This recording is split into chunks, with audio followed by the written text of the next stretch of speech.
Netherlands में गिरी सरकार, वजह बने बच्चे, घोटाले के लगे आरोप।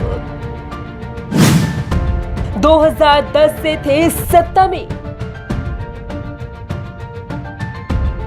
देशों में सरकारें गिरती भी देखी और बनती भी। इस सरकारों के गिरने की वजह भी बहुत सारी बातें बनी, लेकिन कभी किसी ने ये सोचा है कि कोई सरकार बच्चों के कारण भी गिर सकती है, यानी कि किसी सरकार के गिरने का कारण बच्चे भी बन सकते हैं। सुनने में हैरानी बहुत होती है, लेकिन ये सच है और ऐसा हुआ है नीदरलैंड में, जहां पीएम ने पूरी कैबिनेट के साथ इस्तीफा दे दिया। बच्चों से जुड़ा मामला। प्रधानमंत्री मार्क रूटे और उनके सभी मंत्रियों ने शुक्रवार को इस्तीफा दे दिया। इसकी वजह सरकार द्वारा बच्चों का ख्याल रखने के लिए दी जाने वाली माली मदद में हुआ एक घोटाला है।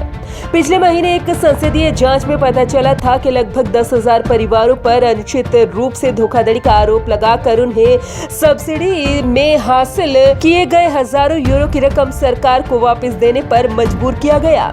उन परिवारों की आर्थिक स्थिति पर इसका असर हुआ और वो बेरोजगारी, दिवालियापन और यहाँ तक कि तलाक के कगार पर पहुँच गए। रिपोर्ट में लगभग एक दशक तक चलने वाले इस घोटाले और उसके नतीजों को अभूतपूर्व अन्याय बताया गया। इस हफ्ते सरकार पर इस घोटाले को लेकर दबाव बढ़ गया। सरकार का इस्तीफा। हकीकत सामने आने पर प्रधानमंत्री मार्क रूटे की सरकार ने इस्तीफा दे दिया। फिलहाल रूटे सरकार 17 मार्च तक सरकार संभालेगी और फिर चुनाव के बाद नई सरकार आएगी। इस बीच प्रधानमंत्री ने देश के सम्राट विलियम अलेक्जेंडर के घोटाले की खबर देते हुए वादा किया कि सरकार जल्द से जल्द भरपाई करेगी। ऐसे हुए लोग घोटाले का शिकार।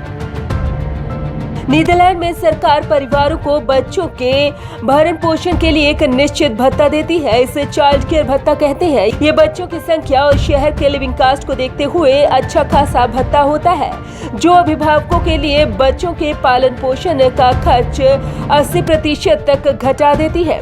परिवारों से पैसे वापस लेने के लिए छोटी मोटी प्रशासनिक भूलों को निशाना बनाया गया इस घोटाले में। जैसे अगर कागजात पर कहीं दस्तखत नहीं दिखा या कोई और खामी हो तो तुरंत परिवार को झूठा बता दिया गया। ये भी कहा जा रहा है कि झूठा आरोप लगाकर पैसे लौटाने को मजबूर किए गए ये लोग एथनिक माइनॉरिटी से ताल्लुक रखते थे। हालांकि अभी इस बात पर विस्तार से कोई रिपोर्ट सामने नहीं आई है।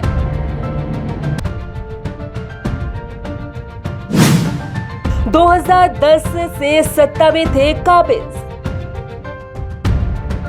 रूटो की सरकार 17 मार्च को नीदरलैंड में चुनाव के बाद नई सरकार के गठन होने तक कार्यभार संभालेगी। रूटो के इस्तीफे के बाद उनके इस पद पर बने रहने के एक दशक का समापन हो गया। रूटो साल 2010 से देश के पीएम पद पर काबिज थे। हालांकि उनकी पार्टी को चुनाव जीतने की उम्मीद है और अगली सरकार बनाने के वास्ते वार्ता शुरू करने की कतार में वो सबसे आगे है। यदि वो नया गठबंधन बनाने में सफल हो गए तो रूटो के फिर से प्रधानमंत्री बनने की संभावना है। Bureau report, Punjab Kesari group.